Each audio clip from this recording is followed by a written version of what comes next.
శుభోదయం. తెలుగు తెలుసుకుందామా ఛానల్కి స్వాగతం. ఈ ఛానల్లో నేను చెప్తున్నటువంటి వ్యాకరణ పాఠాల్లో మనం ఇవాళ గసడదవాదేశ సంధి రెండో సూత్రం గురించి తెలుసుకోవాలి. ఈ సంధిలో 3 సూత్రాలు ఉన్నాయి.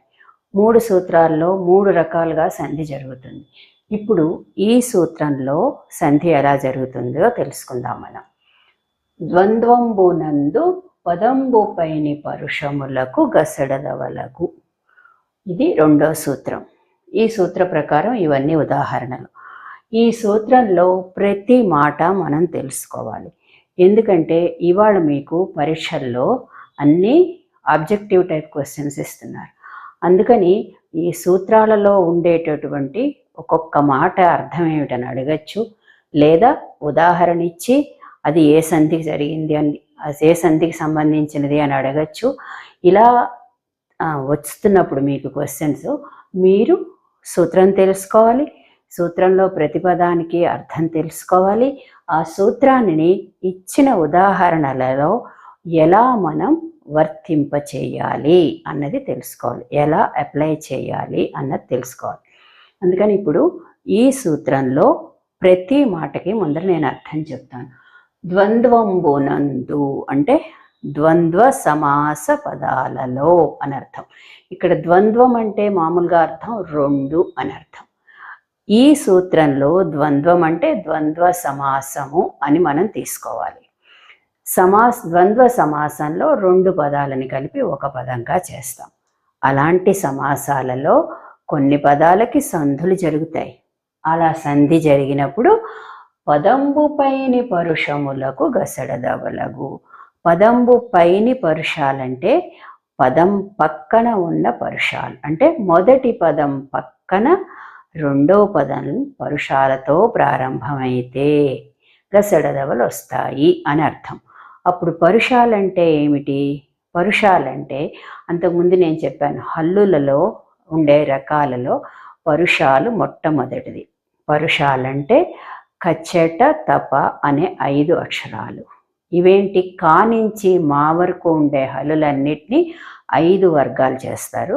ఆ 5 వర్గాల్లో మొట్టమొదటి క వర్గంలో క, చ వర్గంలో చ, ట వర్గంలో ట, త వర్గంలో త, ద వర్గంలో స, ప వర్గంలో ప.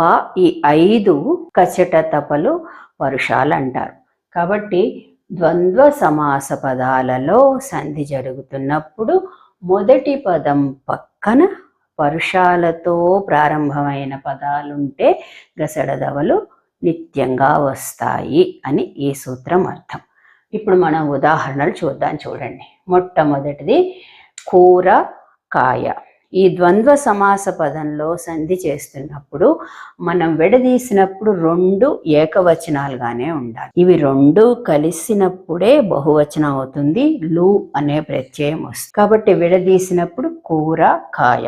మొదటి పదం కూర, రెండో పదం కా, పరుషంతో ప్రారంభమైంది. దీని స్థానంలో గా వస్తుంది. కూర గాయ లు. లు అనే బహువచన ప్రత్యయం చేరి ఈ రూపం ఏర్పడు. ఇలా కూరగాయలు, కాలు సేతులు, టక్కుడెక్కులు, తల్లిదండ్రులు, ఊరు వల్లెలు, అన్నదమ్ములు, అక్క సెల్లెండ్రు, ఇవన్నీ ద్వంద్వ సమాస పదాలు. వీటిలో చూడండి, ప్రతి చోట రెండో పదం పరుషం ఉంది.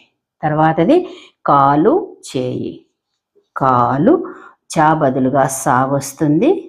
సే, చేయి బహువచనం చేతులు అవుతుంది కదా, కాబట్టి కాలు సేతులు అవుతుంది.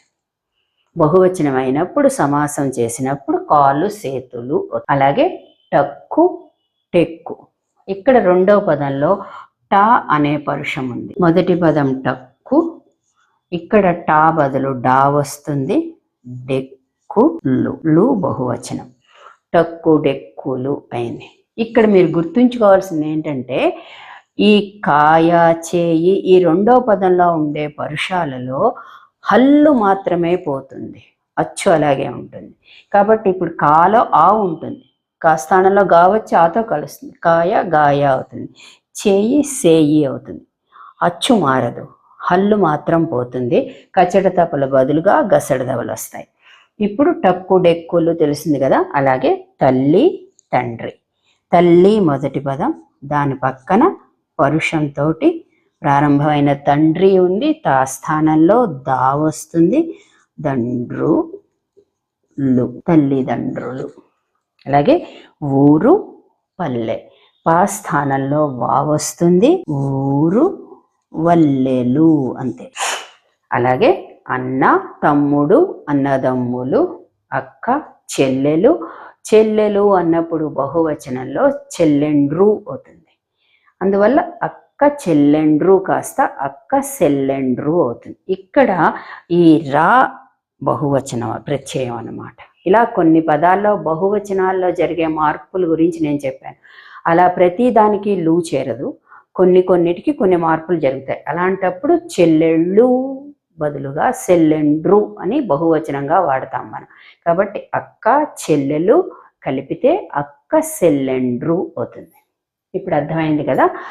ఈ సూత్రం ప్రకారం ద్వంద్వ సమాస పదాలలో సంధి జరుగుతూ ఉన్నప్పుడు మొదటి పదం పక్కన పరుషంతో ప్రారంభమైన పదం ఉంటే ఆ పరుషముల స్థానంలో కచట తపల స్థానంలో గసడదవలు వస్తాయి. కా స్థానంలో గా వస్తుంది. లు అనే బహువచన ప్రత్యయం చేరి కూరగాయలు. అలాగే చా స్థానంలో సా వస్తుంది. లు అనే ప్రత్యయం చేరి కాలు సేతులు. టక్కు డెక్కులు. టక్కు టే స్థానంలో డే వస్తుంది. టక్కు డెక్కు లు ప్రత్యయం చేరి టక్కు డెక్కులు. తల్లి తండ్రి, తా స్థానంలో దా వస్తుంది. తల్లిదండ్రులు. ఊరు పల్లె, పా స్థానంలో వా వస్తుంది. ఊరు వల్లెలు అవుతుంది.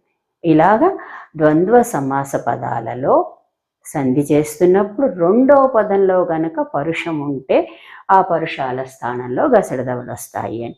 ద్వంద్వ సమాస పదాలు అనేక ఉంటాయి. సుఖదుఖాలు, లాభ నష్టాలు, అన్నదమ్ములు, అక్క చెల్లెళ్ళు, వీటితో పాటు అనేక ద్వంద్వ సమాస పదాలు ఉంటాయి. వాటన్నిటిలోనూ మనం ఇది చేయడానికి లేదు. ఎందుకంటే రెండవ పదం పరుషంతో ప్రారంభమైనప్పుడు ఈ సూత్రం వర్తిస్తుంది అనమాట. అంటే కచ్చట తపలతో దేనితోటైనా ప్రారంభమైతే గసడదవలు వస్తాయి అని ఈ సూత్రానికి అర్థం. తరువాత వీడియోలో మనం గసడదవలు మూడో సూత్రం, గసడదవాదేశ సంధి మూడో సూత్రం చెప్పుకుందాం. ఇది మీకు బాగా అర్థమైనట్లయితే మీ మిత్రులతో షేర్ చేయండి.